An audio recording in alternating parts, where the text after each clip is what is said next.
Buenas noches. Me avisan si me escuchan bien o si falta algo. Sí, por favor. Bueno, entonces hoy retomamos la lectura del seminario 7. Vamos a leer la lección número 8, que en la versión de País 2 se tituló El objeto y la cosa. Es la lección del...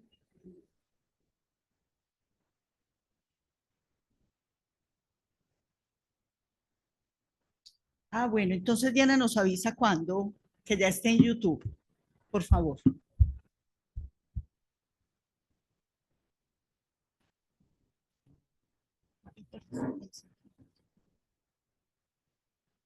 Diana, ya está listo en YouTube.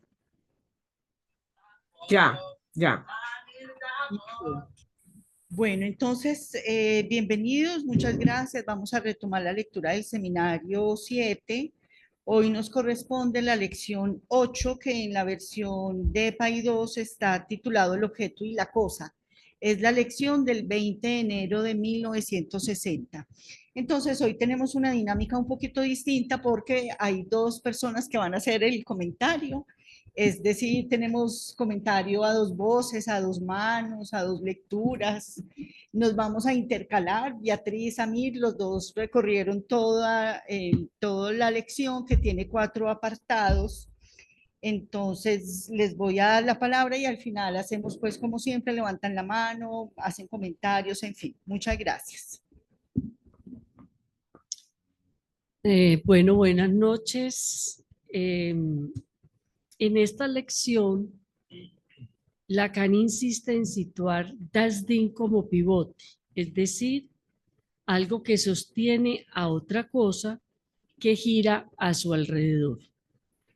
Parece ser que algunos ponen en duda esta idea, duda que tiene un valor para Lacan, puesto que él considera que en su enseñanza debe mantenerse un espíritu crítico.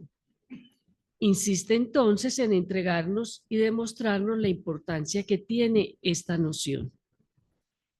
El acercamiento de Lacan al proyecto de psicología demuestra que no podemos seguir pensando que es un texto de neurología para psicólogos.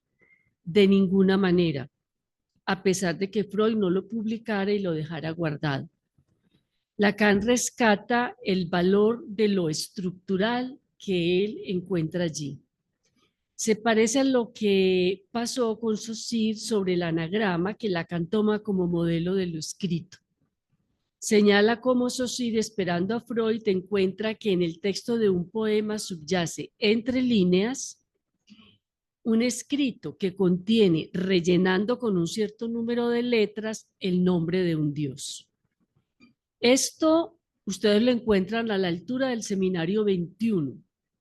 Ya se trata del inconsciente real, donde la escritura y la letra tienen un lugar preponderante. Sobre los anagramas, Lacan hizo unas cortas referencias en las que deja abierta una posibilidad investigativa, o más bien indica el valor de este descubrimiento, ocultado por su autor Saussure por la no conveniencia a la teoría que articulaba en el momento. Lacan, por lo contrario, ve en estos estudios un valor incalculable para el psicoanálisis, dado que ellos demuestran que el lenguaje es la condición del inconsciente. Los anagramas desbarataban a Saussure su teoría de la arbitrariedad del signo. Freud se comporta como Saussure, esconde algo valioso. Afortunadamente, Lacan rescata a Dasdin como algo central, fundamental. No es un detallito y quiere demostrar que en Freud nada es caduco, por lo menos en este seminario. A él se refiere nuevamente con la expresión, se trata de ese interior excluido, lo cual indica lo que hemos dicho aquí acerca de una topología de 8 interior o banda de Moebius, puesto que es algo excluido en el interior, estableciendo una continuidad entre interioridad y exterioridad, entre sujeto y realidad. En este momento le voy a dar la palabra a Samir, quien se hará cargo de explorar lo que tiene que ver con el real-ich y el lust-ich, el atomismo, los afectos Temas todos tratados en este numeral 1.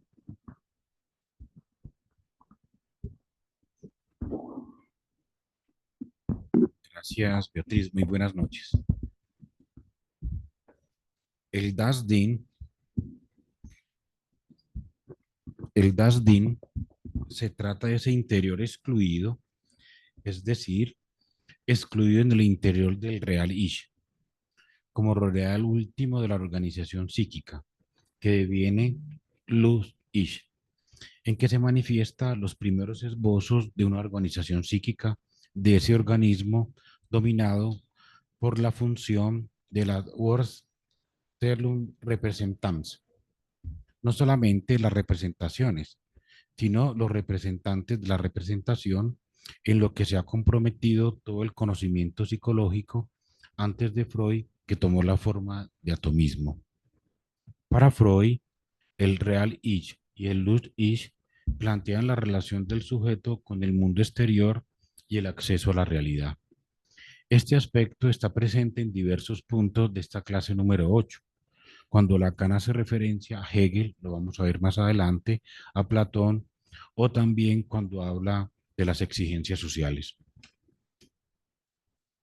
Volviendo a los dos conceptos de Freud, que están en relación a los principios del acaecer psíquico, este indica que las pulsiones yoicas operan según el principio de placer, que luego se ven sometidas al principio de realidad, leído desde un punto de vista energético. Con respecto a las pulsiones sexuales, son más complicadas, dice Freud, de domeñar o educar. Freud plantea entonces una oposición yo, mundo exterior, placer, displacer, respectivamente.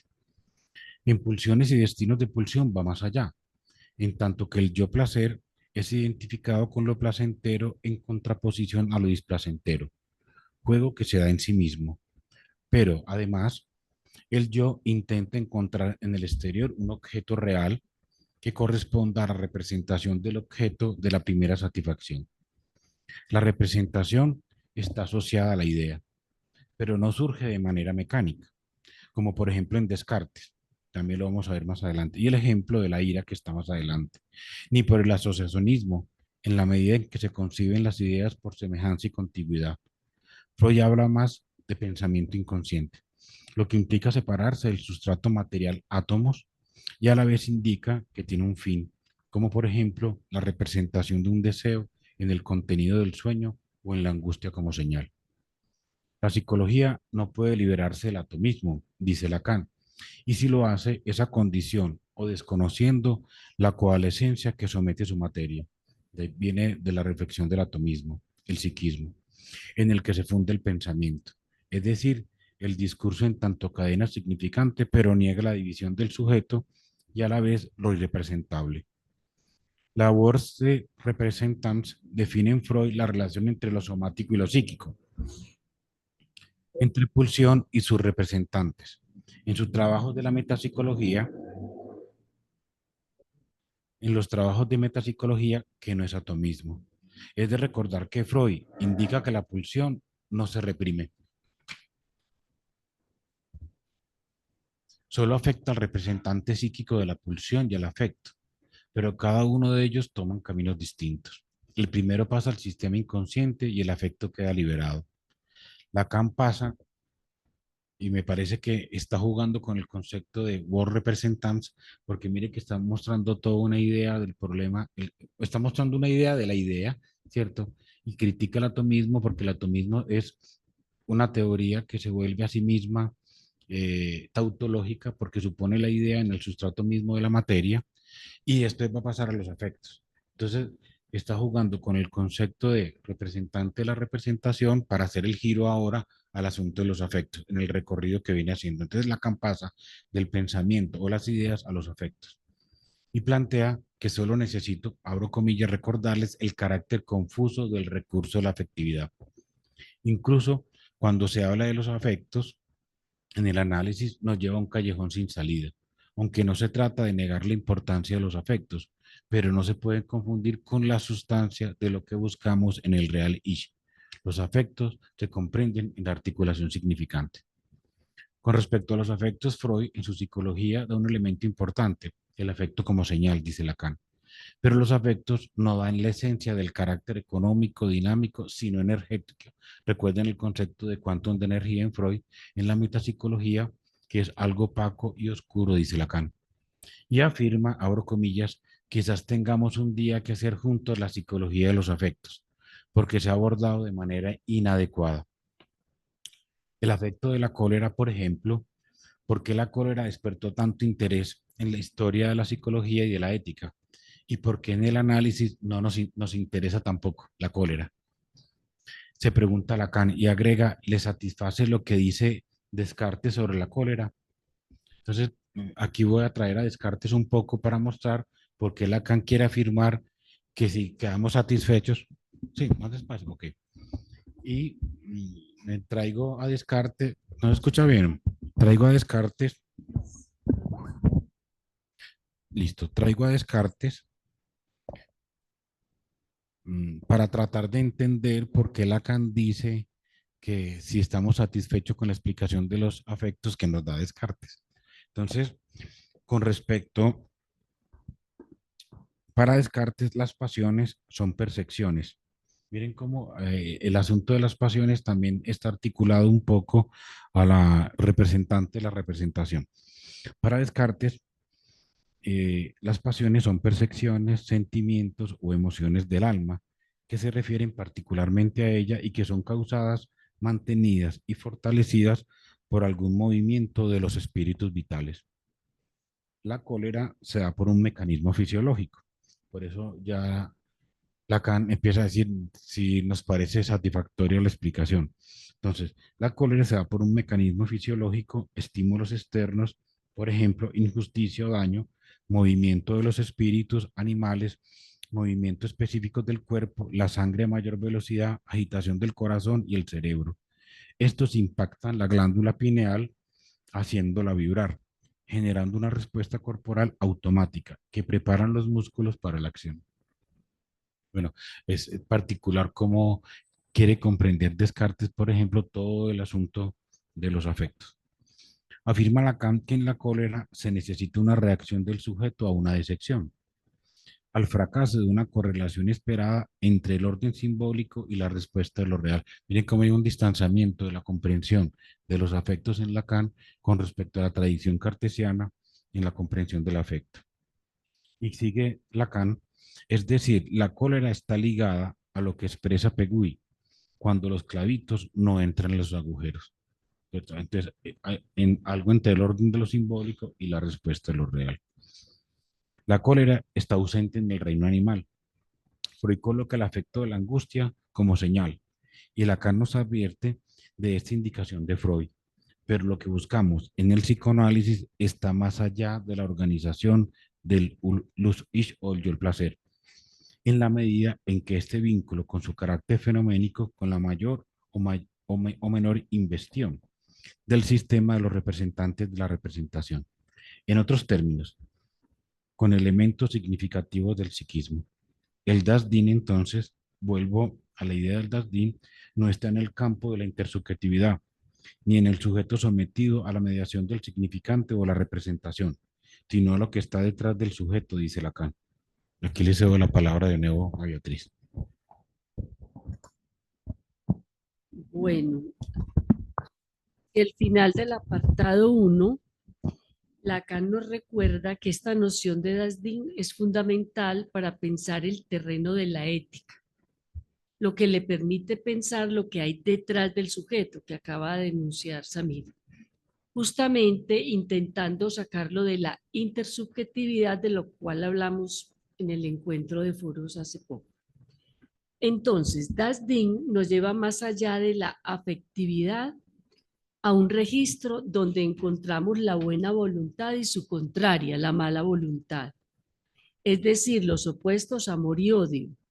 Dicho de otra manera, estamos en el campo del más allá del principio del placer, lo que la reacción terapéutica negativa le revela al analista, una preferencia por la mala voluntad en los sujetos. Estamos en lo que sería una paradoja ética que introduce justamente la preferencia o la tendencia del ser humano a la muerte. Es decir, que en la ética analítica nos tenemos que ver con algo que no está en otras éticas o que si está, no es considerado, no es tenido en cuenta. En ese sentido, el psicoanálisis se ocupa del problema del mal y Lacan trae una expresión muy precisa. Él dice, el proyecto del mal, proyecto de los seres humanos. Entonces, la importancia de esta noción de Dasdin estriba en mostrar que el campo del principio del placer está más allá del principio del placer. Dicho en otras palabras, el psiquismo humano se organiza alrededor de Dasdin, o sea que el psiquismo no gira en torno a la erótica ni a las tendencias unificantes, como la llama Lacan, ni las tendencias organizativas, sino a la destrucción. Contrario a lo que escuchamos acerca de que el psicoanálisis no se ocupa del mundo exterior, lo hace fundamentalmente cuando descubre lo que hay en el fondo del psiquismo humano que amenaza al mundo y al planeta. Como lo señala Lacan aquí, es decir, en cada uno hay un arma contra el mundo, porque antes ha sido un arma contra sí mismo. Es la manera como yo entiendo lo que Lacan dice con esta frase. Lo cito. Diríjanse entonces a esa confrontación con el momento en que un hombre, un grupo de hombres, puede hacer que la cuestión de la existencia quede en suspenso para la totalidad de la especie humana. Y verán entonces dentro de ustedes mismos que en ese momento Dasdin se encuentra del lado del sujeto. No es no leer las noticias o escuchar qué pasa en Europa y aquí cerca. Es por esto por lo que a Lacan le interesa pensar la ética en relación con Dasdin. También por eso estamos siguiendo nuevamente este seminario a propósito de nuestro encuentro internacional. En el numeral 2, Lacan describe los deseos como una selva en cuyo núcleo está Dasdin, el lado oscuro del deseo humano. Y entonces se nos presenta una aparente antinomia sociedad-individuo, porque al individuo la realidad le hace exigencias aparentemente bajo la forma de la llamada sociedad. Digo aparentemente porque él cuestiona lo que sería la sociedad en este momento y para ello trae a Hegel. Y entonces aquí voy a encartar a Samir para que nos hable de Hegel.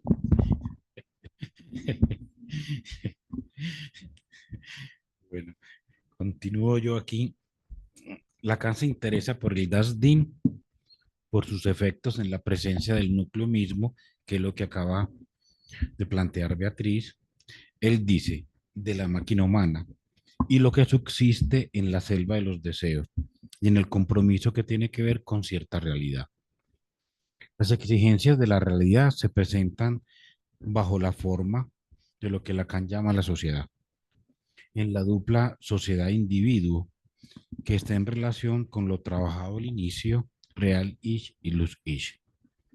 Freud supera esta dicotomía sociedad-individuo en tanto que el individuo se ha planteado como sede eventual del desorden. Lo que acaba de plantearnos Beatriz, esa selva, ¿cierto? O ese oscuro deseo del humano. Hoy es impensable hablar de sociedad en abstracto. El concepto de sociedad como categoría omnicomprensiva ha sido destituido. Pero recordemos que para Hegel, y esa parte es muy importante porque no es gratuito que Lacan entre en diálogo con Hegel aquí, después un poco con Platón. Esto no es gratuito porque él quiere mostrar algo, ¿cierto?, en contra de cómo lo ha pensado la filosofía, como lo indicaba al principio Beatriz. Para Hegel, la función del Estado está en relación con la legalidad y que envuelve toda la existencia humana. Según Polo Santillana, Hegel consideró a la ética como el reino de la voluntad objetiva, cuya sustancia abarca la familia, la sociedad civil y el Estado. Y es en el ámbito de esta exigencia, de la que está hablando también Lacan, que surge la relación y el deber ser. La moralidad es en el ámbito del derecho, de la voluntad subjetiva. La ética sería entonces la dialéctica entre derecho y moral. Dicho de manera sucinta, la ética sería el ámbito de las decisiones y acciones que afectan la familia, la sociedad y el Estado. Es decir, la ética como una actividad social y política, mientras que la moral sería el ámbito de la subjetividad, pensamientos, sentimientos, voluntad, deseos, intereses.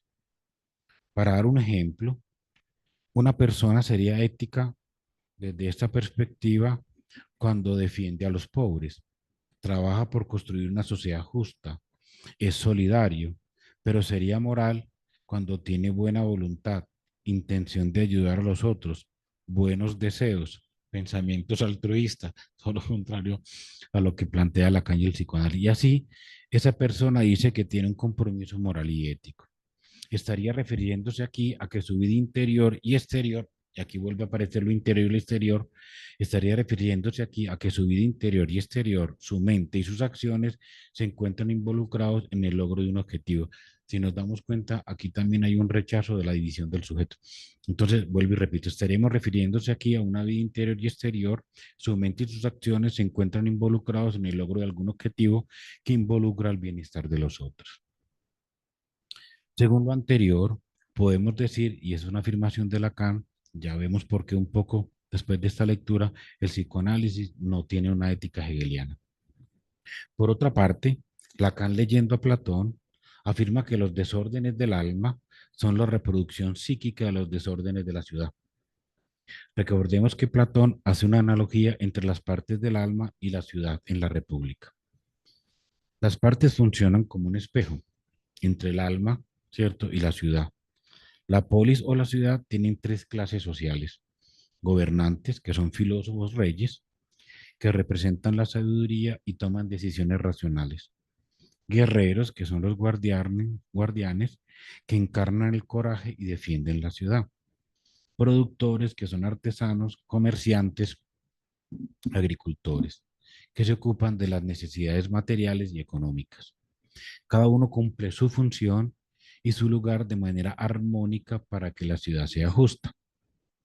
El alma humana también tiene tres partes: la racional, logisticón, que busca la verdad y debe gobernar; la irascible, fuente de emociones nobles como el valor; concupiscible, deseos e impulsos físicos. La justicia en el alma ocurre cuando la parte racional domina la irascible, el alma racional domina, la irascible la apoya y la concupiscible obedece. Esto también está presente en el diálogo del Fedro con el mito del carro alado. Por ejemplo, volvamos a la ciudad. Si en la ciudad los productores, deseos, gobiernan en lugar de los filósofos, razón, todo esto, digámoslo así, no tiene nada de freudiano, porque Freud demuestra que el individuo enfermo, el neurótico, no es efecto del desorden del Estado, ni de los trastornos de la jerarquía. Freud se enfrenta con el individuo que tiene que enfrentar las potencias de la vida que desembocan en la muerte, como ya lo había indicado antes Beatriz, las potencias que se desprenden del bien y el mal. Aquí continúa Beatriz entonces. Bueno, Lacan continúa por una sorprendente vía y es darle reconocimiento a la escuela kleiniana, porque la articulación kleiniana colocó en un lugar central a Das Ding en el cuerpo mítico de la madre. Este camino le permite introducir un tema muy importante para pensar la ética, y es la sublimación. Si bien destaca el hecho de que a este movimiento kleiniano se le haya despreciado en algunos grupos analíticos, él reconoce que polariza la evolución del pensamiento analítico. Pero tal como he dicho muchas veces, cuando Lacan va a los postfreudianos lo hace para tomar distancia. Es decir, por un lado le reconoce su lugar preponderante en el movimiento analítico, pero por otro le señala puntos débiles. En este caso, ¿cuál es el punto débil que Lacan señala?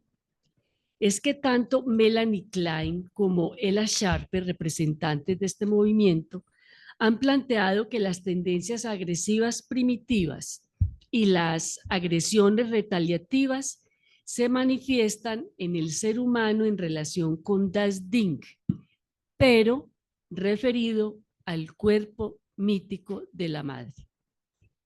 Esta tesis llevó a un señor llamado Lee a escribir un artículo sobre la sublimación como principio de las bellas artes, haciendo de la sublimación una función eminentemente restitutiva, dice Lacan, una reparación simbólica de lesiones imaginarias introducidas en la imagen fundamental del cuerpo materno. Esta es una cita de él.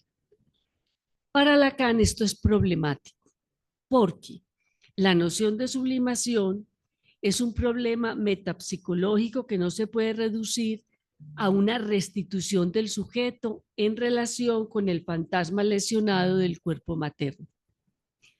Pues nuevamente Lacan reconoce el valor que Melanie Klein le haya dado a Dean porque es una tentativa de abordar las relaciones del sujeto con algo primordial, fundamental, arcaico.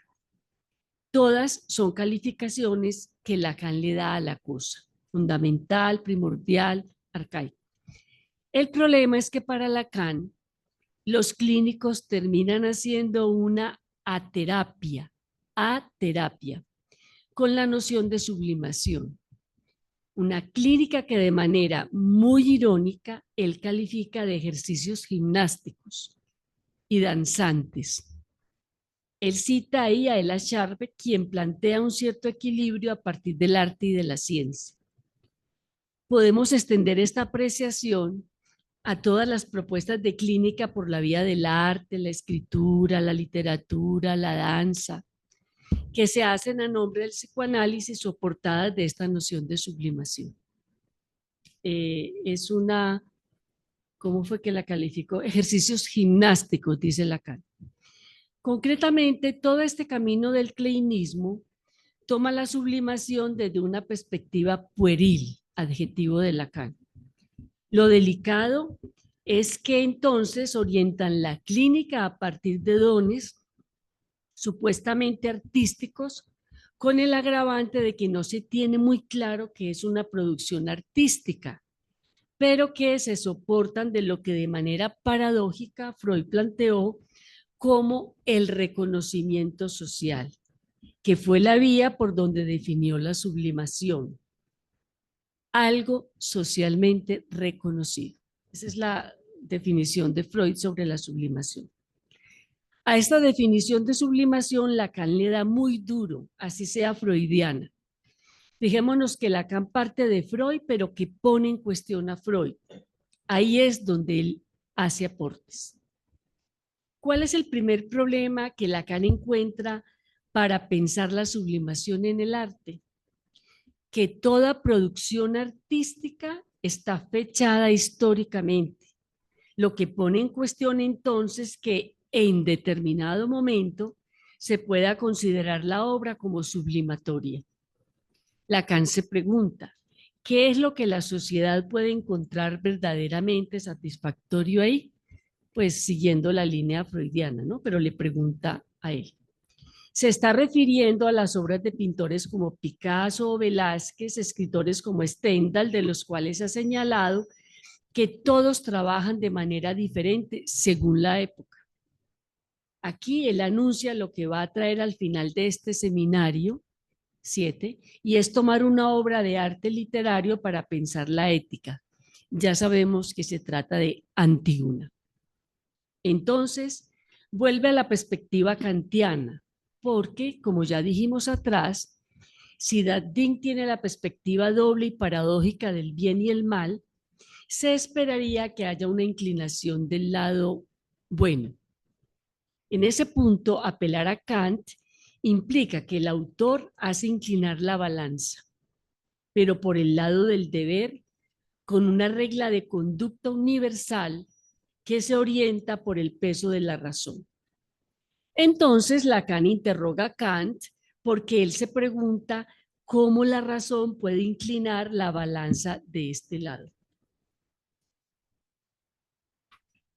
En la crítica de la razón práctica, Kant intenta hacernos creer en la incidencia del peso de la razón, dice Lacan, frente a todo bien concebido como vitalmente deseable, es decir, como lo que lleva a la vida, no al lado de la muerte. Lacan evoca dos apólogos que trae Kant, que pues me toca citar para no alterar la propuesta kantiana. El primero, dice Kant: supongan que para contener los desbordes de un lujurioso se realice lo siguiente. Está en una habitación la dama hacia la que lo llevan momentáneamente sus deseos. Se le da la libertad de entrar en esta habitación para satisfacer su deseo o su necesidad, pero en la puerta al salir está la horca de la cual será colgado. Lacan comenta que no es ahí donde está el fundamento de la moralidad para Kant, porque sería obvio que el cadalso sería una inhibición suficiente, según Kant. El otro apólogo se trata de un tirano que le ofrece a alguien la elección entre el cadalso y su favor, pero con la condición que dé un falso testimonio contra su amigo. La lectura de Lacan en el texto de Kant es que éste esclarece que se pueda concebir que alguien ponga en la balanza, por un lado, su propia vida, pero por el otro, que el falso testimonio tendría consecuencias fatales para el amigo. Con estos dos apólogos, Kant remite a los lectores a la realidad, al comportamiento del sujeto, y que ahí se observe la incidencia del peso de la razón, que para él, para Kant, es lo mismo que el peso del deber. Lo interesante es que Lacan señala a Kant que hay algo que se le escapa, y es que en el primer apólogo, el hombre pues que tiene la dama en un cuarto, en el que un sujeto entra en la habitación de la dama, dicho sujeto considere entregarse al suplicio, lo que implicaría algo que Freud articuló, y es la sobrevaloración del objeto que Kant no considera. Esto es muy importante para la noción de sublimación. Lo que tiene que ver con el tema que estamos viendo es que Lacan aprovecha para definir la sublimación del objeto como la sobrevaloración de este. Ya no se trata de la valoración social de la obra, tal como lo propuso Freud. Fíjense que lo saca de lo social y lo pone en lo subjetivo, en lo singular. Nos introduce otro tema que va a desarrollar más adelante, el amor cortés, en donde se hace una exaltación del amor, es decir, del objeto femenino. Es muy interesante que Lacan se haga una cierta autocrítica diciendo por qué le interesaría algo en una investigación nosográfica, que es la que le hacen los historiadores del amor cortés, y entonces se justifica diciendo que le interesa porque esto aclara o esclarece mucho de la sublimación, que no se entendería sin estos antecedentes históricos. Pues lo que se propone Lacan es mostrar este punto que no consideró Kant, y es que puede haber la tendencia o el deseo a sufrir un castigo por acceder al objeto de deseo, lo que le permite introducir como respuesta a la reflexión kantiana, a partir del psicoanálisis, la transgresión del principio del placer frente al principio de realidad, por la sublimación excesiva del objeto. Y la otra respuesta que da el psicoanálisis en este momento de la teoría de Lacan, porque es que esta noción va a tener un recorrido muy largo en Lacan, sería la perversión, porque nos dice que hay quien goza destruyendo al otro, lo que implica que la sublimación y la perversión nos deben poner a pensar en el principio de realidad y la relación que se puede establecer entre perversión y sublimación. Pasemos ahora al numeral 3 de esta lección, en el cual Lacan clama por el sentido común de los analistas, que no es como se lo entiende comúnmente, para volver a emprenderla contra la tesis freudiana de una sublimación que llevaría a una armonía como algo que satisface con una temperancia, como algo que ordena las relaciones del ser humano con los semejantes. El problema con esta noción de sublimación es que Freud la relaciona con la pulsión. En el texto, ustedes encuentran la palabra trief, a propósito de una pregunta que se hizo aquí la vez pasada, o no, un día aquí en el colegio clínico. Lo que hay en la sublimación es una cierta satisfacción de la pulsión, que Lacan, por cierto, señala acá que se traduce de manera impropia como instintos. Se refiere a la palabra trief.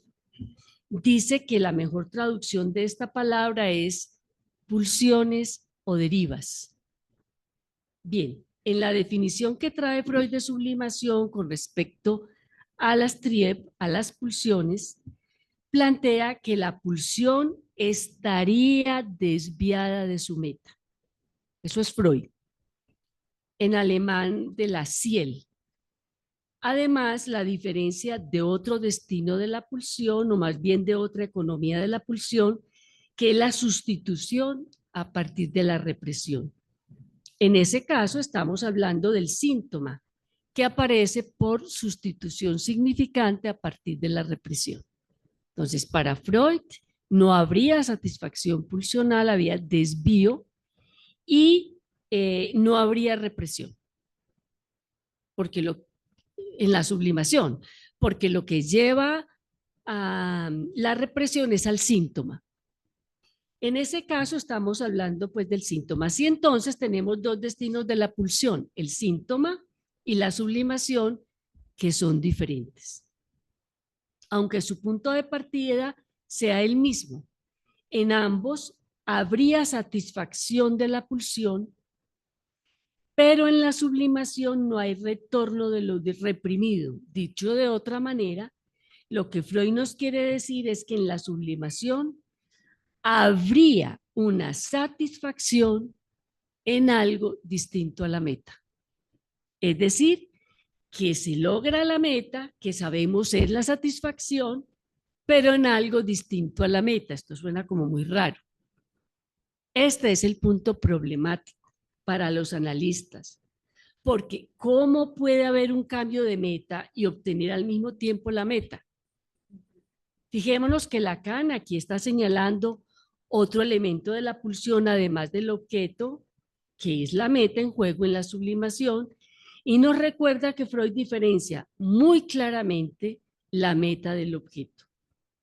La importancia de ir teniendo clara la diferencia entre meta y objeto como elementos de la pulsión es porque a partir de esa diferenciación Freud va a poder establecer otra, y es la función del objeto en dos líneas diferentes, en la sublimación y en la idealización.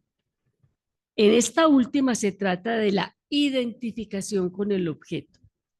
En la sublimación, dice Lacan, que se trata de otra cosa. No esclarece qué todavía, es lo que vendrá a continuación. Aquí quiero dejar una inquietud, y es que Lacan, si bien hace la diferencia, en otro seminario más tarde, cuando habla de la sublimación, habla de la identificación. O sea, aquí dice que no, pero en otro lugar dice que sí. Voy a saltar el pedazo donde Lacan evoca autores que han trabajado la sublimación y que han señalado exactamente lo mismo que él nos está mostrando. Vayamos directamente a la forma como él desenvuelve el asunto problemático de la sublimación, de la meta y una satisfacción distinta a la meta, pues es como un contrasentido. Entonces, para resolver este asunto de que en la sublimación se consigue una meta distinta a la meta, lo que parece una contradicción, Lacan hace una pregunta trayendo un autor, Sterba, quien propone para resolver esto que la meta ha cambiado, que antes era sexual y ahora ya no lo es. Lo que evoca algo que Freud había dicho, y es que la libido sexual se habría transformado en desexualizada. Es lo que siempre escuchamos acerca de la sublimación, entre otras cosas. Nada más lejos de esto para entender de qué se trata. También se pregunta si entonces nos tenemos que contentar con esa solución kleiniana de que es una reparación a la relación con el cuerpo de la madre. Todo esto le parece vacío a Lacan y va a emprender entonces su respuesta. Lo primero que nos precisa es que la naturaleza propia de la pulsión, en la medida en que no es el instinto, sino que está relacionado con das Ding, con la cosa que precisa, es diferente del objeto, pero es que además decir que está relacionado con das Ding, es decir, que está relacionado con el significante. Nos va a llevar por otro lado, porque el objeto es distinto de la cosa a la cual dedicó los primeros capítulos de este seminario. Porque el objeto es más o menos el reflejo, la imagen del hombre, es decir, lo toma como elemento identificatorio. Son los elementos del narcisismo, mientras que la cosa es el núcleo de la economía libidinal. Esta diferencia le permite a Lacan introducir una fórmula propia de la noción de sublimación.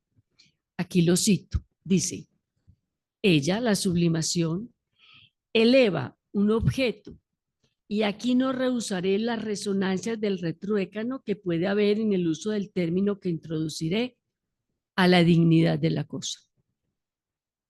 Justamente, lo que nos va a permitir entender esta definición es el desarrollo que va a hacer más adelante del amor cortés, porque ahí se trata de la sublimación del objeto femenino. Adelantemos un poco qué es lo que pasa ahí. Se trataba de la promoción del objeto femenino con unas reglas de honestidad, con un código moral muy particular. En esta práctica del amor cortés, el objeto es elevado a la dignidad de la cosa en la medida en que es delimitada, dice Lacan, por la red de los ciel, lo que quiere decir que el objeto es promovido en una época histórica a la función de la cosa. Sobre esto vendrán las exposiciones más adelante que nos van a hablar sobre el amor cortés. Podemos adelantar que la dama del amor cortés tiene una característica inhumana, dice Lacan más adelante, es decir, está en la función de la cosa, es un objeto del mundo elevado a la función de cosa. Este numeral termina dejando abierta esta pregunta sobre el objeto y la cosa con una idea muy intrigante. Se trata de que para que un objeto se vuelva disponible de este modo, como está describiendo a la dama del amor cortés, debe haber ocurrido algo a nivel de la relación del objeto con el deseo. Y nos deja con la intriga. Eso pues me imagino que se desarrollará cuando hablemos del amor cortés. Entonces aquí le voy a dar la palabra nuevamente a Samir, quien va a desarrollar el último numeral, que es el 4. Gracias, Beatriz. En el apartado 4, Lacan termina con un apólogo, con el que quiere ilustrar, dar un ejemplo de la diferencia entre el objeto y la cosa. Es decir, que el objeto no es la cosa. De esto es justamente de lo que se trata en la sublimación. Lacan agrega, abro comillas, quisiera mostrarles que es inventar un objeto en una función especial que la sociedad puede estimar, valorar o aprobar, que es lo que venía planteando ahora Beatriz. El ejemplo tiene que ver con los coleccionistas, con la psicología de la colección, lo llama Lacan. Freud también coleccionaba, pero dice Lacan que le parece, y eso es interesante porque hace una diferencia entre modos de colección para poder diferenciar entre objeto y cosa. Freud también coleccionaba, pero dice Lacan que le parece que la colección en Freud dependía más de la fascinación sobre él a nivel del significante de la civilización egipcia que de un gusto esclarecido por lo que se llama un objeto. No es lo mismo entonces lo que es un objeto en el análisis de un objeto fundamento de una colección. En el análisis, abro comillas, el objeto es un punto de fijación imaginario que produce satisfacción a la pulsión. Vuelve el tema del objeto aquí cuando se hablaba de objeto y meta. En el análisis, el objeto, entonces vuelvo y repito, es un punto de fijación imaginario que produce satisfacción a una pulsión. El objeto de colección es diferente. La colección, en su sentido más simple, está hecha por diversidad de agrupaciones, aunque esto no es necesariamente así. El ejemplo es el siguiente que nos trae Lacan. Es un recuerdo que él tiene cuando visitó a un amigo, Jacques Prévert. Este tenía una colección de cajas de fósforos. Era una colección que se podía obtener fácilmente. Era todo lo que se podía coleccionar en esa época. Recuerden que estaban en un contexto de escasez en Francia en la era de Pétain. Eran todos iguales las cajas, pero estaban dispuestas de manera agradable, como arrimadas una a la otra por un ligero desplazamiento del cajón interior. Se ponían en filas unas con otras, en una especie de banda coherente. En el borde de la chimenea, montadas sobre la pared, enfrentaban las molduras y las veían descender a lo largo de la puerta. Después del punto de vista ornamental, desde el punto de vista ornamental, excesivamente satisfactorio, dice Lacan, aunque esto no es lo principal de esta colección, ni la satisfacción que puede experimentar en ella su amigo.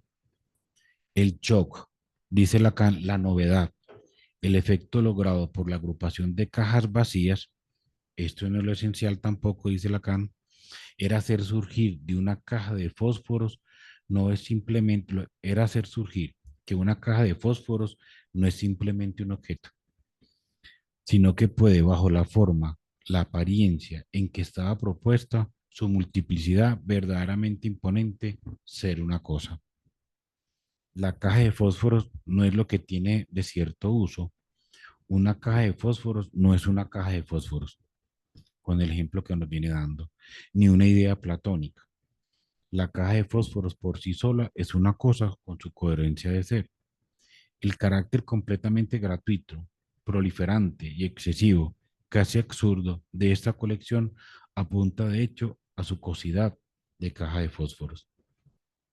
En el coleccionista no recaía el interés de la caja de fósforos, sino en lo que subsiste a ella, la cosa. Es posible por el cajón que, liberándola de su función, puede realizar la forma, la imagen diseñada por la composición prevertiana. Con este ejemplo nos podemos acercar un poco de nuevo a la frase que Lacan, tan enigmática, que ahorita la plantea Beatriz, que la sublimación es elevar el objeto a nivel de la cosa, aunque aquí no lo explica con el amor cortés, sino con una caja de fósforos. El apólogo es una revelación de la cosa más allá del objeto. Muestra una de las fórmulas más inocentes, dice Lacan, de la sublimación. En dichas imágenes diseñadas se puede ver que la sociedad se satisface en ellas. Es una satisfacción que no le pide nada a nadie.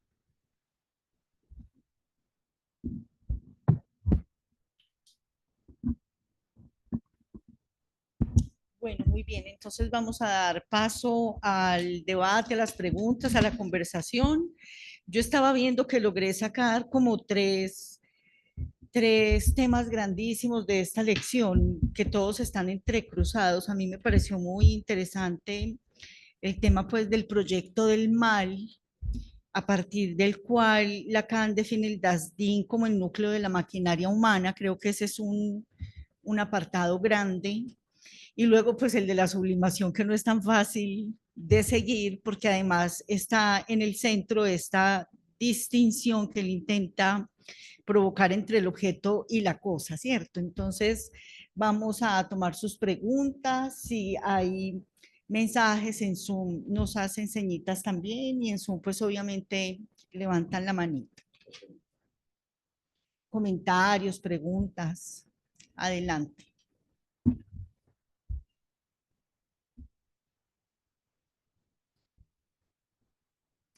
Sebastián. Bueno, aquí Yoli. Sebastián tiene la manito levantada y luego Yoli. Hola, buenas noches. Gracias, Beatriz, por el trabajo y a todos, que estuvo muy interesante. No se escucha bien, Sebastián. Te toca hablar un Espérame, le poco subo. más duro. A ver ahí, ¿se escucha mejor? Sí, sí. Sí. Sí, les agradecía a todos que estuvo interesante el trabajo. Hay una parte de lo que decía Beatriz al comienzo, pero no sé si era que yo lo estaba entendiendo mal. Y a propósito de esto que decías, Mónica, del proyecto del mal. Porque en esa primera parte tuve la sensación de que Beatriz hacía una equiparación entre la cosa y el mal, pero no sé si es así o si yo lo entendí mal cuando lo escuchaba, ¿no? Que era como, incluso cuando decías, Beatriz, esto del deseo oscuro, algo así decías. Entonces, bueno, sobre eso, como para aclaración. Gracias. Eh, yo respondo a esta de una vez. Gracias, Sebastián. Sí, es que Dasdin, la cosa es el campo de destrucción. Por eso hay que poner un límite y por eso la sublimación que eleva un objeto a la dignidad de cosa eh, hace que haya una posición ética, porque no se llega a la cosa directamente, sino que se la vela, digámoslo así. Esa es la función que tiene. Después Lacan lo va a decir por allá en el 14, que el fantasma tiene esa función. Con el objeto del fantasma es un poco protegerse del mal, que es la cosa. Sí, a eso me refería y lo dice Lacan directamente pues en el seminario, es el campo de la destrucción absoluta. Por eso también cuando a mí me tocó abrir este seminario, yo decía que era muy difícil ver la diferencia entre deseo y goce, ¿sí?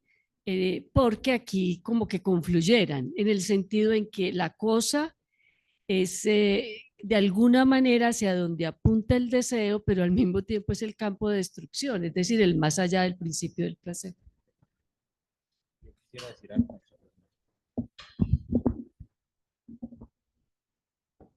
Como estamos en el seminario de la ética, cuando uno piensa más o menos una historia de la ética, desde la antigüedad, pues más o menos hasta la modernidad, todos los filósofos de la ética reconocen que en los seres humanos hay pasiones. Y los griegos llaman a esas pasiones vicios, los medievales la llaman pecado. Y bueno, lo interesante es que en esa tradición de la historia de la ética hay más o menos una constante que, y por eso yo creo que Lacan trae a Platón, porque es una constante que viene de Platón con matices obviamente, y es que se divide el alma en tres. Eso también está un poco parecido en Aristóteles. Aristóteles dice que hay alma vegetativa, sensitiva y racional. Platón dice que el alma es racional, concupiscible y irascible. Entonces lo que se propone es como una jerarquía entre las partes del alma. Eso también está en San Agustín y en Santo Tomás. Bueno, y después todo el ejercicio de la razón que pones aquí con Kant. ¿Cuál es la constante en la filosofía y en la ética occidental? La razón como dominio de esa parte. ¿Cierto? Entonces la razón es la parte superior que va a dominar las pasiones y todo lo que es destructivo. Lo interesante del psicoanálisis es que no va a poner a nada que lo domine, ¿cierto? Eso es lo que me parece interesante, sino que Lacan nos lanza directamente a la cosa. Nos dice, hay una parte del ser humano, ¿cierto? Que es oscura, ¿cierto?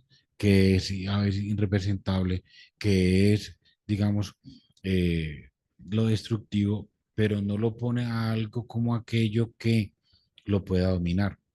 Y ahí hay una distancia muy importante con toda la tradición de la ética y la filosofía. Y por eso yo también me hacía una pregunta aquí, porque uno escucha siempre unas aseveraciones que me parece que son como muy, a veces son muy ligeras, que a veces en nuestro gremio, lo digo en general, hace deporte o pinta y es sublimación. Lo suponen de entrada, ¿cierto? En cambio, Lacan pone aquí la sublimación un asunto mucho más serio, ¿cierto? Y ese asunto más serio de la sublimación con respecto a la cosa, pero miren que no lo pone como un ejercicio racional de dominación, para decirlo con la historia de la ética, como la razón como dominio de la parte coco-posible y apoyada por lo irascible. Ahí hay una clave y yo creo que ahí se plantea ya una ética distinta con el psicoanálisis.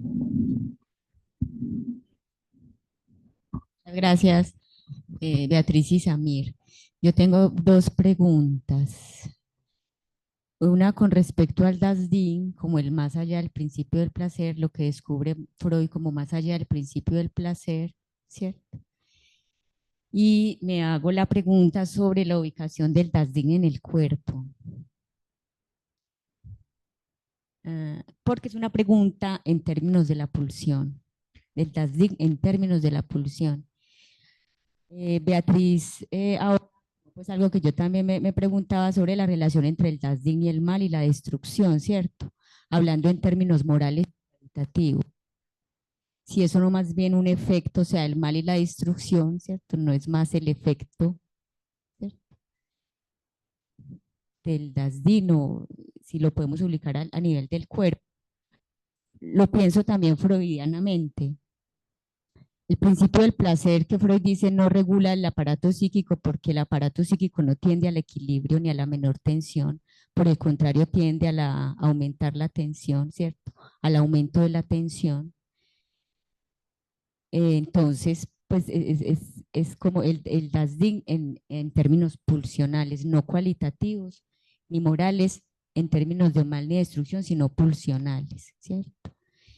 Es una pregunta. Y la otra es con respecto a la ética, que Beatriz mencionó el hiperativo categórico kantiano, que Lacan dice, tiende la balanza hacia la razón, ¿cierto? O sale, o es una ética de la razón, entiendo, ¿cierto? Pienso también en Aristóteles, en la ética nicómano, que es en términos de la prudencia y de los puntos medios, de controlar el exceso. Y ya entonces la ética del psicoanálisis, ¿cierto? Que ni es con la razón ni con el punto medio de la prudencia, que es también algo, una ética muy del lado pues como de lo social, de controlar y de regular el exceso, como sí, pero poquito, ¿cierto? Que no afecte como al otro, es incluso desde el sentido común algo que se suele pues como manejar. Entonces, ahí como la ética del psicoanálisis, entiendo que queda como pregunta, ¿cierto? Entonces, la ética del ¿cuál es la propuesta ética del psicoanálisis? Empiezo a entender un poco, no sé si es del lado de la sublimación, como si fuese del lado de la sublimación. Esas dos. Bueno, Yoli, a mí me parece muy interesante la pregunta que hace sobre la cosa y el cuerpo. Lacan en este seminario lo sitúa es como el núcleo del psiquismo, lo que implicaría preguntarnos si él separa lo psíquico del cuerpo. Bueno, si hacemos una especie de carambola intelectual, digamos, como decía un profesor en la universidad, y nos vamos hacia adelante, sabemos que el cuerpo no es solo el soma, ¿cierto? Que el cuerpo es el asiento del otro, por ejemplo, que el cuerpo, en el cuerpo están las palabras, está la marca significante en el cuerpo, lo que implicaría que tenga que haber una absoluta relación directa entre cuerpo y cosa, lo que nos llevaría a pensar por qué nos hacemos daño en el cuerpo con enfermedades, por ejemplo, que eso no sale así pues de la nada, ¿sí? Sí, si seguimos a Lacan en el punto en donde dice que la cosa como punto de atracción de lo psíquico nos lleva al daño, a la destrucción. Entonces me parece muy interesante, yo solo te puedo decir eso, sería como para para desarrollarlo más. Con respecto a la ética, uno pudiera engañarse y creer que Lacan está proponiendo que es la ética de la sublimación. No creo, no lo creo. Creo que él introduce su pregunta ética. Además, es que este seminario no es lo definitivo sobre la ética, ¿cierto? Introduce la pregunta y trae por la vía de Freud una respuesta, y es por la sublimación. Pero la ética del psicoanálisis no se queda ahí por varias razones. Una, porque la noción de sublimación va a tener muchas evoluciones en el pensamiento de Lacan. Él va a abandonar esa noción, la va a abandonar por ahí a la altura del seminario 16, donde más desarrollos hace, y en el 20 hace una pequeña mención, lo cual nos tiene que poner a pensar qué pasó con esa noción para él, por qué la sustituyó. ¿Sí? Yo tenía una hipótesis que no puedo en este momento sostener, pero que creo que por ahí pudiera pensar si era con la noción de Santón. Pero eso implica pues hacer mucha cosa. Para no forzar las cosas, digamos que aquí él se está preguntando por una de las vías éticas que es un camino que abre Freud. Eso es indudable que lo abre Freud, pero no creo que sea la ética del psicoanálisis. No creo.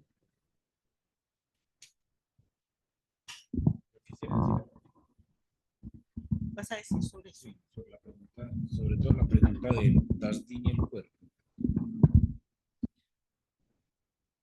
Sí, yo retomo algo que dice Beatriz y agrego algo. El cuerpo es una noción muy complicada aquí, porque inclusive yo creo que en la primera parte, cuando yo estaba leyendo el asunto del atomismo, es justamente una crítica a tratar de pensar el psiquismo como unido a la teoría del atomismo.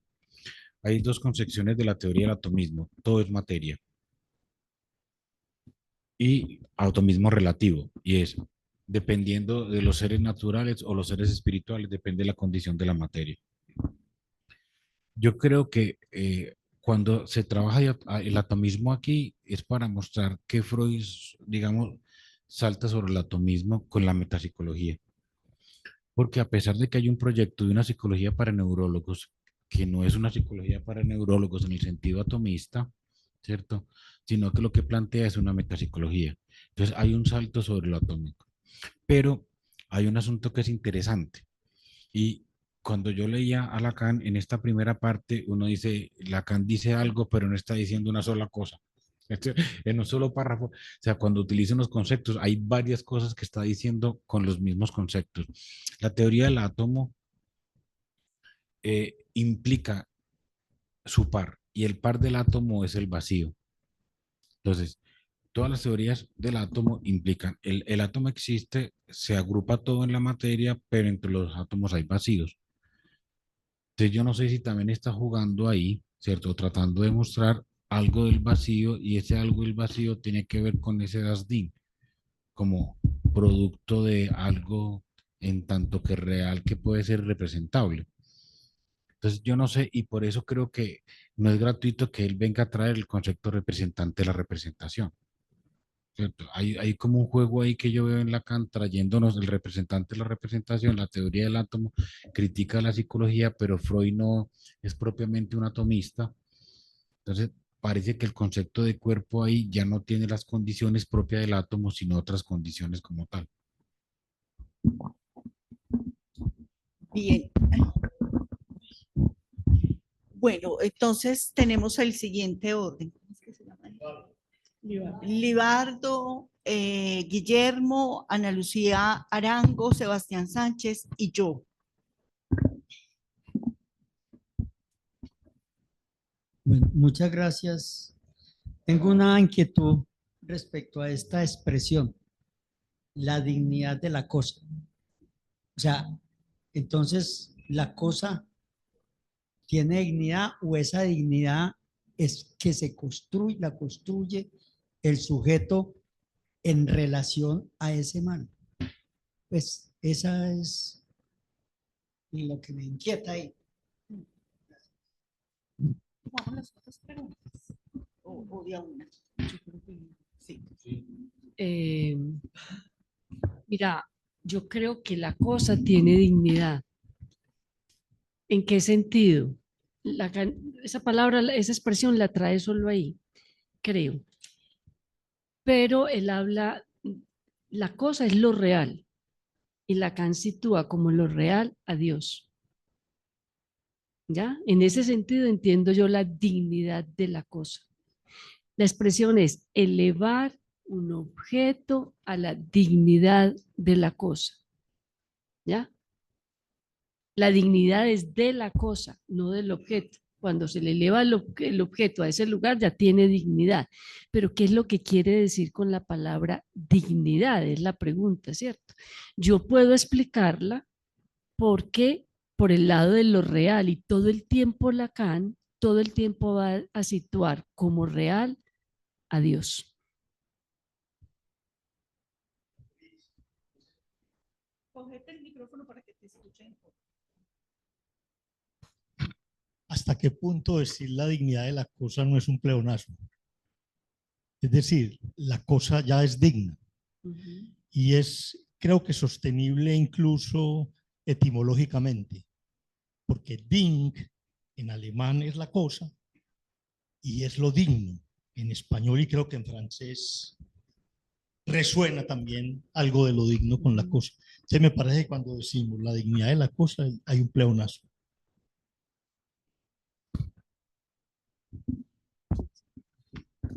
Guillermo.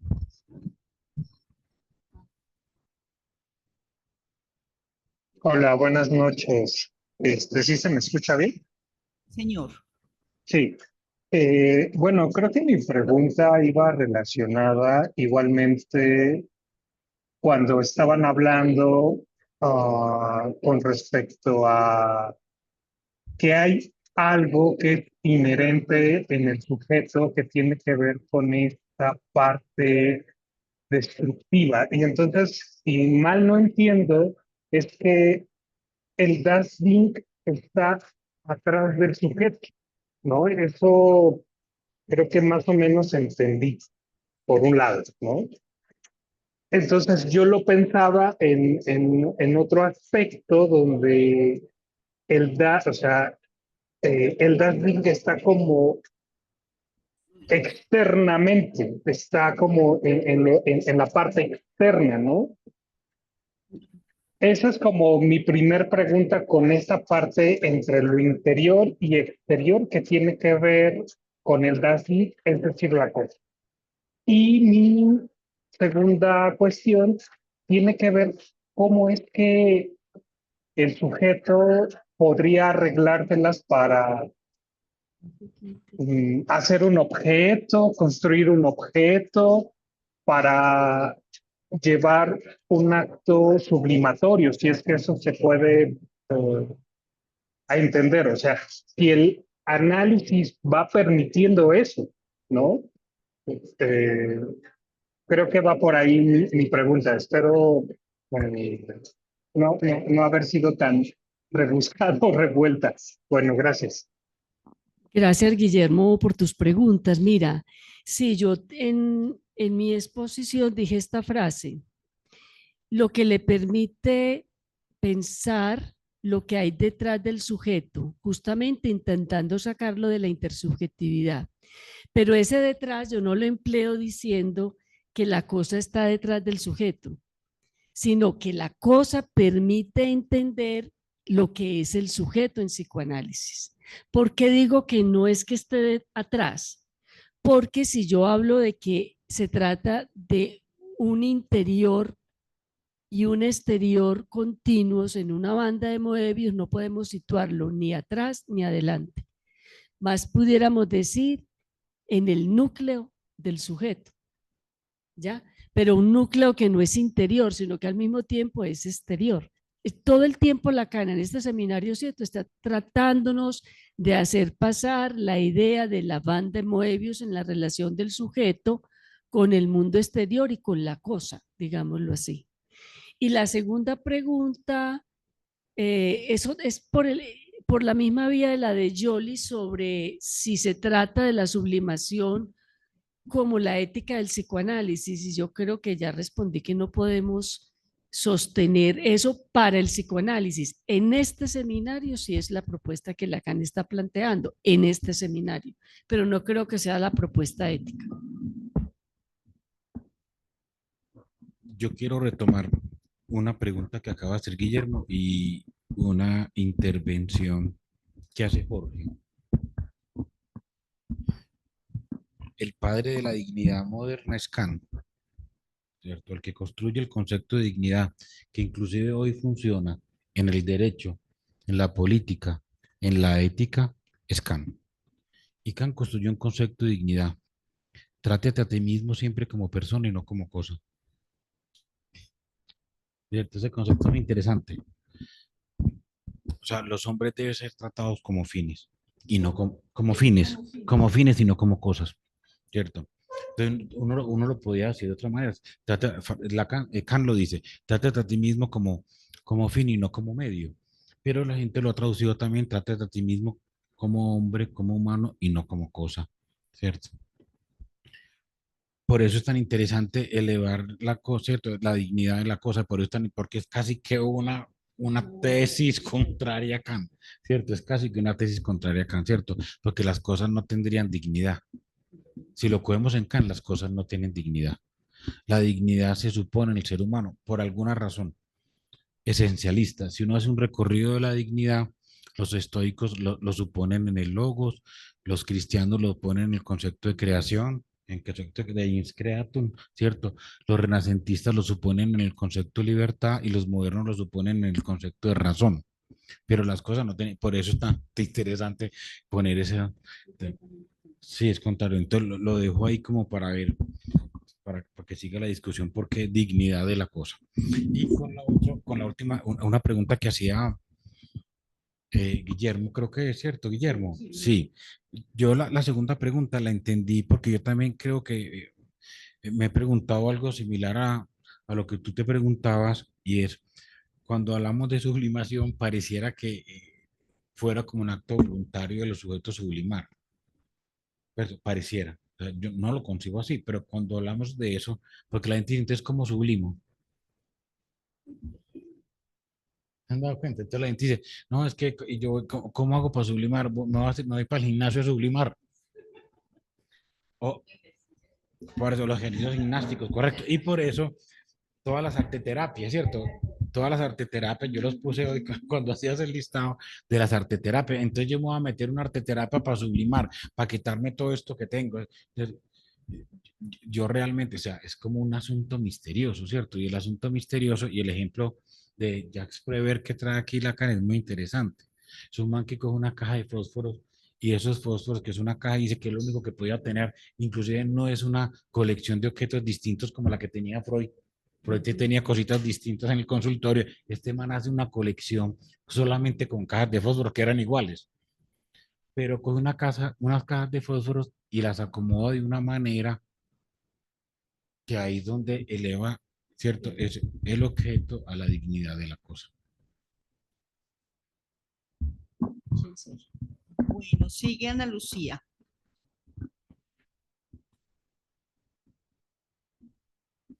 Bueno, a mí justamente me parece muy interesante lo que estás diciendo porque aquí al principio del texto Lacan se está preguntando cuál es el lugar y el alcance de este término, ¿cierto? Del Das Ding.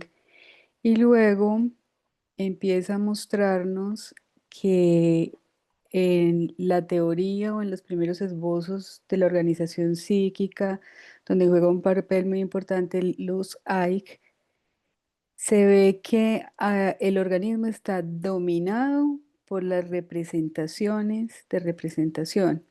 Entonces Lacan ahí habla justamente de cómo este componente es el que va a revelarnos la textura justamente del discurso en tanto cadena significante. Y entonces empieza a mostrarnos que además sobre esa trama se edifica, en la que se edifica también la lógica y menciona ahí el asunto de la negación, pues se puede hablar de la división, del desgarro que introduce la imbricación, es decir, el ensamble del sujeto. Y esto ya está de una perspectiva que le permite hacerle la crítica a la psicología cuando se aleja de esas concepciones de la representación de representación y en el lugar de eso toma esa noción de la afectividad. Ese examen que hace él ahí de la cólera, que me parece a mí, tiene digamos como una posibilidad de mostrar la diferencia de a qué se refiere el psicoanálisis y a qué se definirían cuál sería la concepción de ética que se establecería en otras psicologías, incluso psicologías analíticas o en lo que estamos viviendo hoy, que creo que lo hablamos en un espacio clínico, del resurgimiento de todas estas teorías del autocontrol, el autoconocimiento, el autodesarrollo, etc. Entonces, cuando toma la cólera como ejemplo, me parece a mí que él quiere enfatizar un poco lo que Descartes decía en la obra de las pasiones del alma, que la cólera es un tipo de odio o de aversión que se causa por una injuria. Y a mí me parece muy interesante eso, porque no es solamente un mecanismo biológico, aunque puede ser reducido a la señal, pero es una respuesta a algo que viene de afuera. Y entonces eso implica que hay algo o alguien que está infligiendo un daño. Y aparece algo interesante que es el deseo de venganza. Entonces, esto lo que nos dice finalmente es que independientemente de que se produzca algo del orden fisiológico, hay algo de fuera, ¿cierto? Que es lo que lo gatilla, permite que aparezca. Y lo que va a hacer Descartes es hablar de mecanismos de control, y ahí es donde va a darle un papel muy importante al rol de la razón y de la voluntad. Dice que solamente eso en el individuo es lo importante para controlar la cólera y poder evitar que eso domine la conducta. Entonces, la finalidad de controlar por la vía de la razón es alcanzar un estado de serenidad y de autocontrol, donde las pasiones no le vayan a impedir al individuo una acción racional. Y lo que uno miraría, digamos, en la ética de la psicología, que se va, digamos, separando de la representación y de todo lo que eso puede, digamos, llevar a dilucidar, como en el caso del psicoanálisis, es precisamente que todas las técnicas psicológicas actuales tienen como objetivo alcanzar esos estados de serenidad, de autocontrol, de autodominio por la vía de la razón y hacen que las terapias psicológicas tengan un ideal moral como forma de resolución. Eso era lo que quería mencionar. ¿Un comentario? Bueno, lo mío también es un comentario. Ah, sí, Sebas, perdón. Vas tú y después yo. Ah, sí, muchas gracias. No, yo solo quería comentar en respuesta a lo que Beatriz me dijo al comienzo, que está interesante porque yo tengo otra perspectiva distinta de ese punto y que estaría bueno como para ir viendo cómo Lacan lo va desarrollando, porque lo que yo pienso es que no hay una equiparación entre la cosa y el mal, sino que la cosa es neutra, la cosa es un vacío, ¿no? Y luego ese vacío despliega el deseo del sujeto y la búsqueda de los objetos, y en esa búsqueda de los objetos producidos por el deseo, el sujeto va a ser el mal y el bien. Digamos, eso se va a ir generando en la relación que él despliega con los objetos, pero no es inherente de la cosa el mal en sí. La cosa, desde mi perspectiva, es neutra. Y a mí me parece que eso es importante clínicamente, porque si yo digo que la cosa es el mal y que clínicamente el analizante hay que hacer la operación para que evite llegar a la cosa que es su destrucción, a mí me parece que eso suena como a la psicología que decía Ana, que uno tiene que hacer que el paciente tenga ese cuidado de sí. ¿no? Que evite pasar por ahí, este, y a que apunta al bienestar. Mientras que si yo digo que la cosa es un vacío y que el objetivo clínico es que él reconozca el vacío inherente a su constitución, eso implica que él tenga que hacerse cargo de ese vacío que es incolmable en las búsquedas de su desear, ¿no? Entonces pienso que agregarle a la cosa el adjetivo de malo produce inmediatamente una tendencia clínica hacia que perfila al sujeto hacia la búsqueda de su propio bien de conservación. Eh, y pienso que ahí como que se lleva la cosa otra vez como a una moralización, ¿no? Lo que deberíamos buscar es nuestro bien, porque debemos cuidarnos, porque... Pero a mí me parece que eso es negar el inconsciente, porque uno se da cuenta en el trabajo con el inconsciente que en uno se desea el mal. O sea, el inconsciente puede generar eso, desear agredir a otro, matar a otro, en fin, ¿no?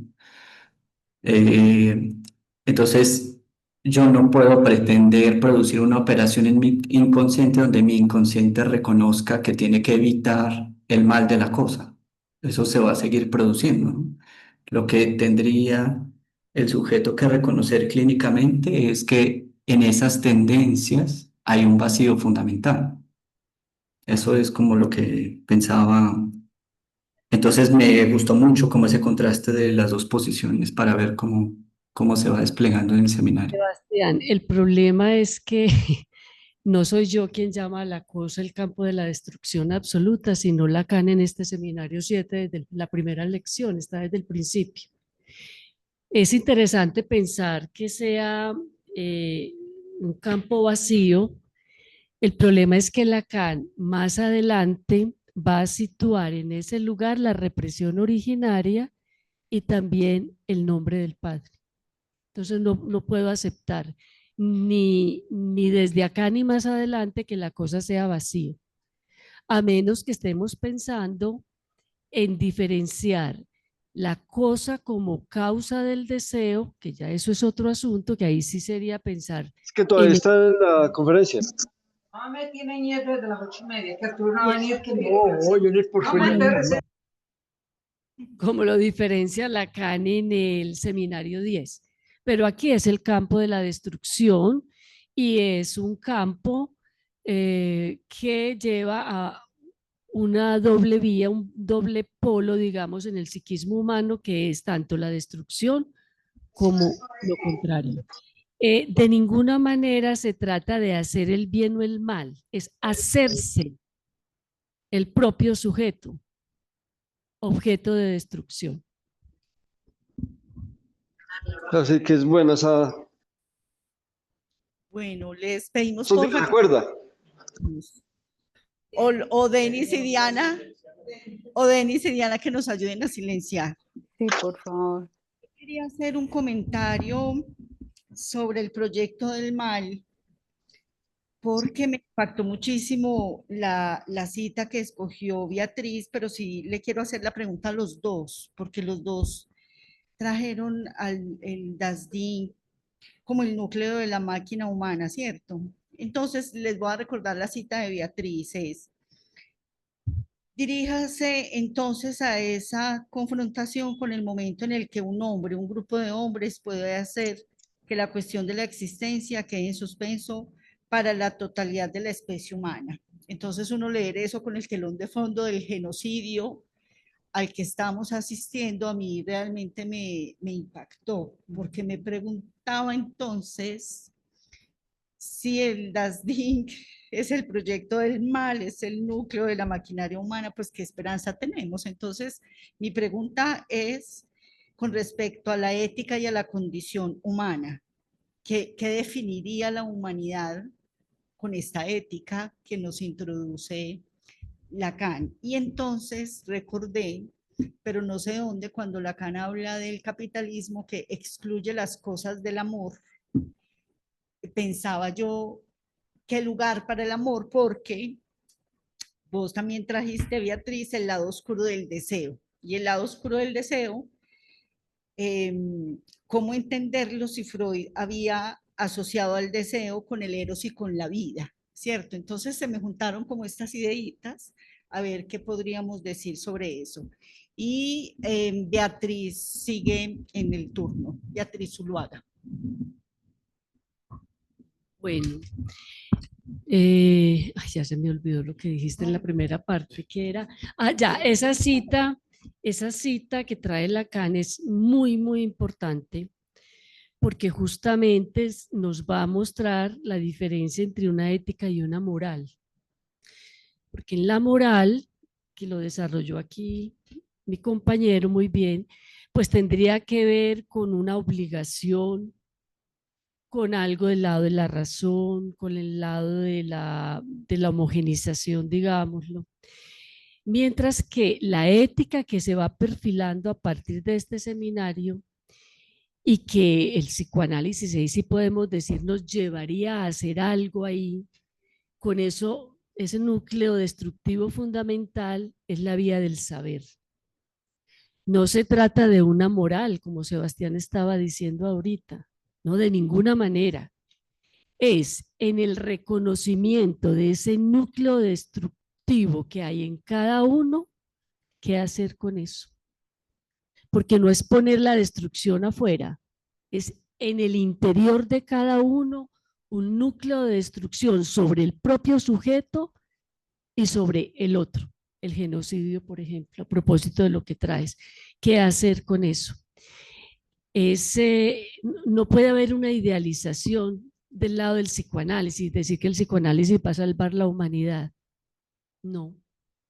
Freud en su carta a Einstein, o en respuesta a la pregunta que le hace Einstein, dice, bueno, estamos condenados, pero sigue la apuesta por la vía de la palabra y del saber, descubrir que no estamos exentos de eso, ni para nosotros mismos ni para el otro. Cómo cada uno responde a eso, consigo mismo y con el otro. Y creo que ahí no estamos del lado de una moral.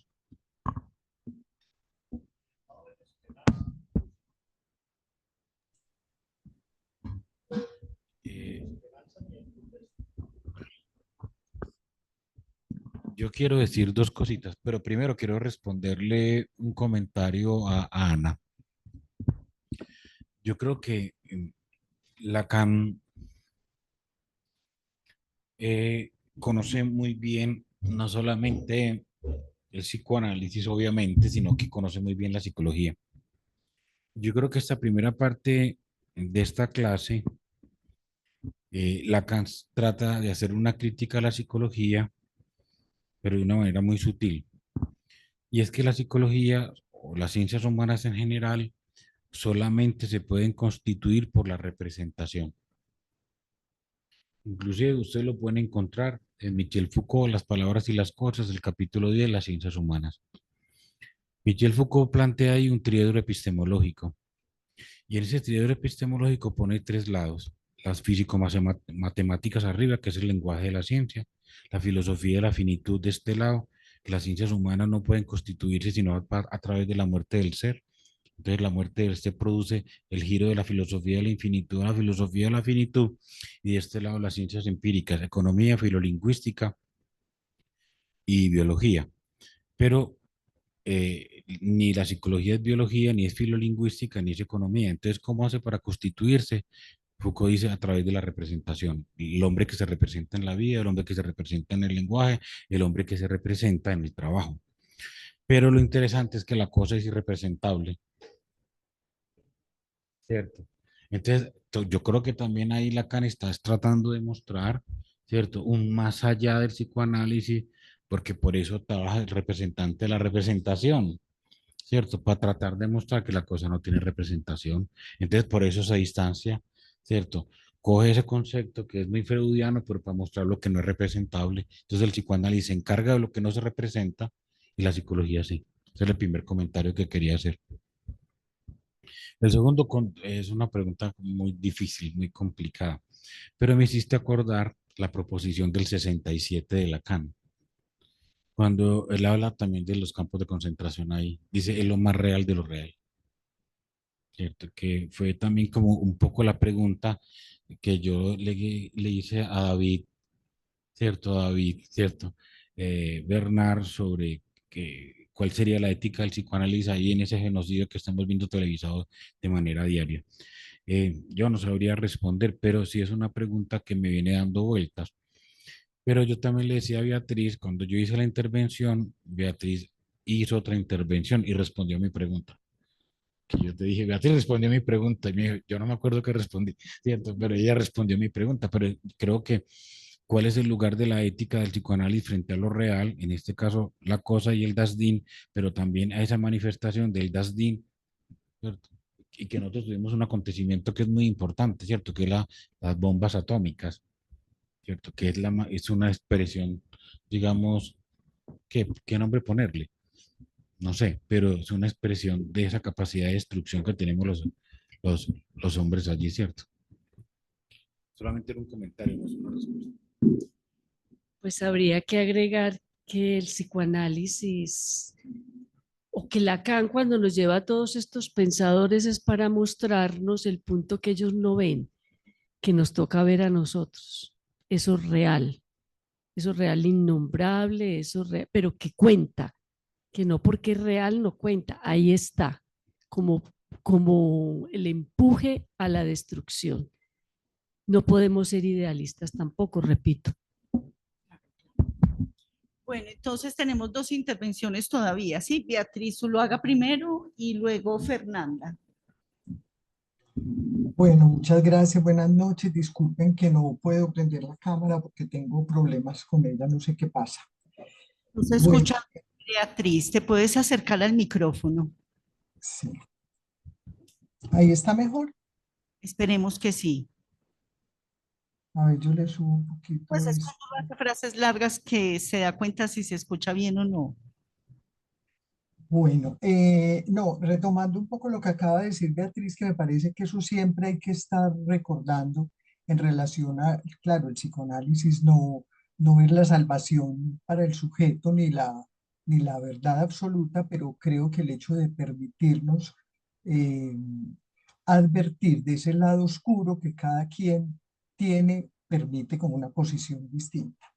Pero yo quería aludir en relación, en un comienzo, Samir habló de los afectos, del afecto como señal, del afecto de alguna manera como un sin salida, un laberinto para el psicoanálisis, los afectos, pero en relación a la pregunta que traían sobre la relación del cuerpo con Dasdin, quiero aludir a que recuerden que pues la pregunta mía es, ¿qué tiene que ver Dasdin o cómo lo entendemos en relación a los afectos? Porque recuerden que en este seminario tengo aquí la cita en la página 70 de en la introducción de la cosa. Lacan nos dice que Dasdin es originariamente lo que llamaremos el fuera de significado. En función de ese fuera de significado y de una relación patética con él, el sujeto conserva su distancia y se constituye en un modo de relación de afecto primario. O sea, Lacan nombra a Dasdin como el afecto primario anterior a toda represión. Y recuerden también, no he podido encontrar esa cita, pero él habla también como de la nostalgia por el otro primordial, a ese Dasdin, como ese empuje a encontrar el otro, como nostalgia. Entonces me parece muy interesante explorar la vía de los afectos en relación a Dasdin, porque si bien Lacan menciona esto en este seminario, es como los afectos realmente no es algo que no se trabaja mucho, pues que Lacan no trabajó mucho a lo largo de su obra, de su trabajo, pero que, bueno, comenzó a leer y ha habido pues como mucho interés de pensar ahora los afectos y lo enigmático de ellos. Entonces me parece que Lacan aquí nombra a Dasdin como una matriz de los afectos, porque lo llama afecto primario. Entonces, quería saber ustedes qué pensaban un poco de eso. Muchas gracias. Gracias, Beatriz. Pero ella sí está diciendo que sí. Tiene si un alguien desea comentario algo. sobre eso.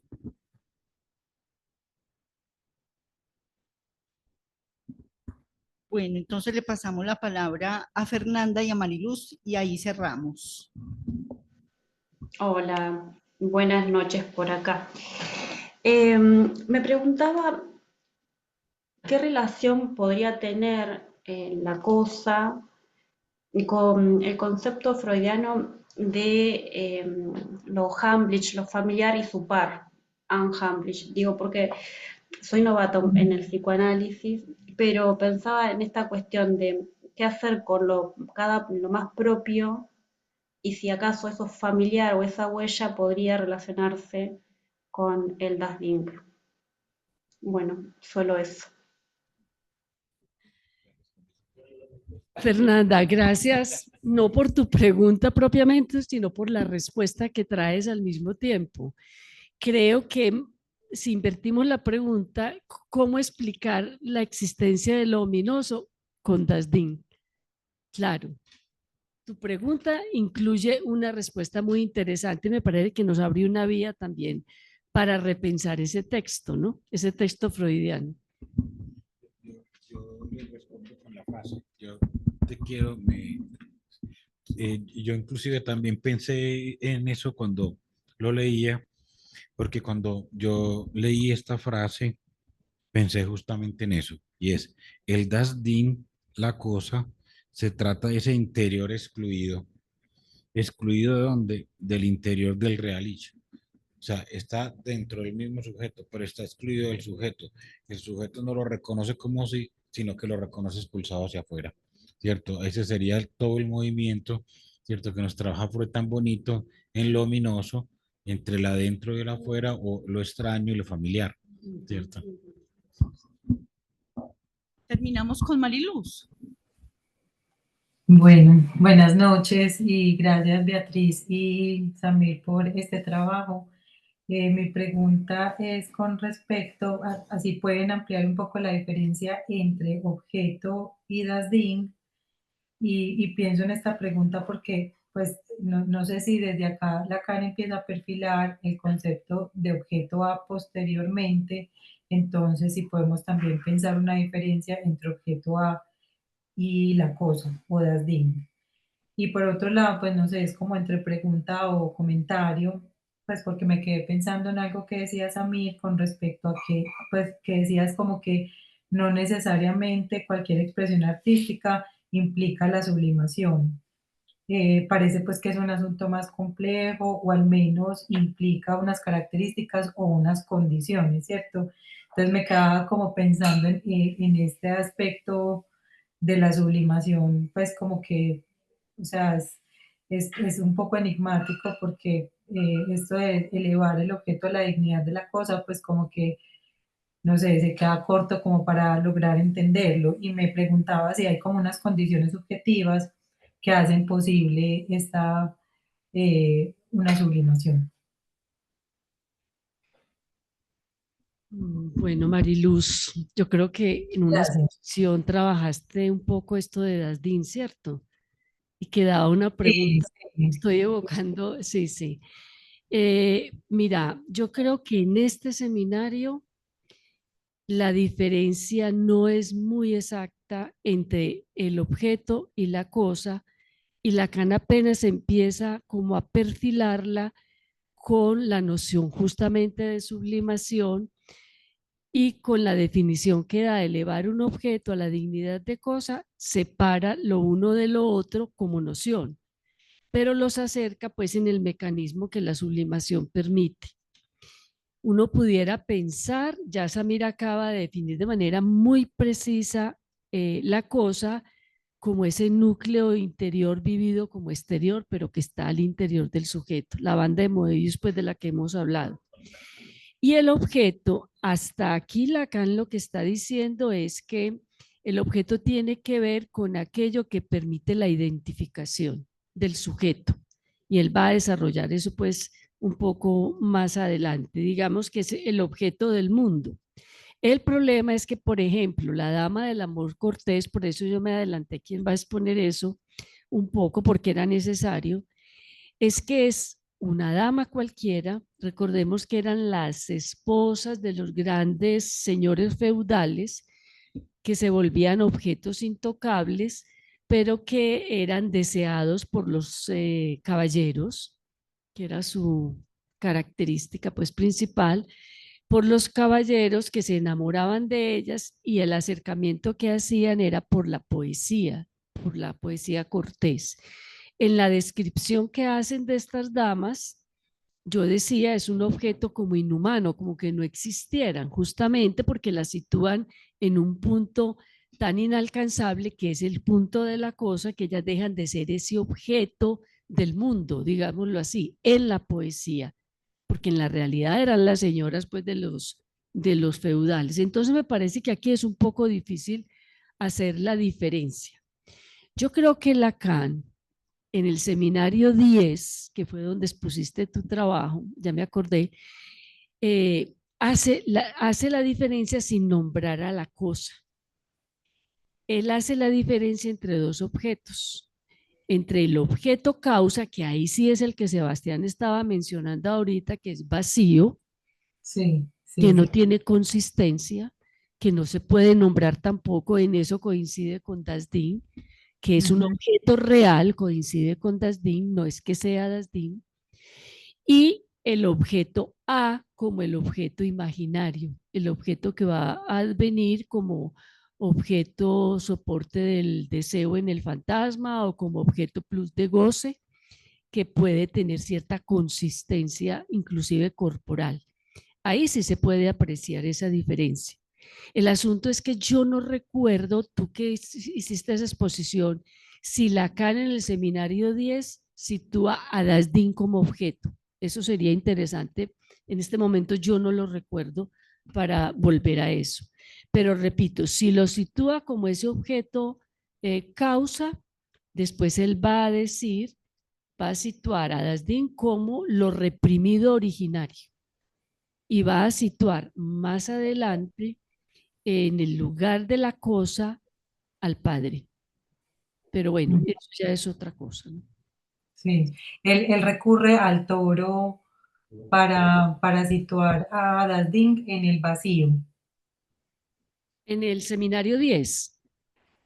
Pues, no, o sea, me acuerdo que él utiliza el toro para, sí, en el seminario 10, para situar la cosa en el vacío y al objeto, pues lo que está girando alrededor de ese vacío. Ya. Gracias, Beatriz. Beatriz, a propósito de la pregunta de Mariluz, yo creo que cuando Lacan dice aquí el objeto a la dignidad de la cosa, no se está hablando del objeto A, no se está hablando de los objetos del mundo. Sí. Cuando pone el ejemplo de la caja de fósforos, cuando pone la mujer, digamos, son los objetos que pueden llegar a tener valor sublimatorio. Creo que no se trata del objeto A. Tendrá que hacer un desarrollo 3 o 4 años posteriores para deslindarlo uno de lo otro. Yo iba a agregar algo. Yo iba a agregar algo porque uno aquí en esta clase vemos dos objetos directos. Por ejemplo, cuando habla de la meta y el objeto de la pulsión, ¿cierto? También habla aquí, por ejemplo, de los objetos de la mujer en el amor cortés como objeto de amor, ¿cierto? O como objeto de deseo. Por eso la palabra objeto es tan compleja. Y yo creo que en eso estamos de acuerdo. Habla de los objetos aquí como objetos del mundo, pero para diferenciarlo de la cosa como tal, ¿cierto?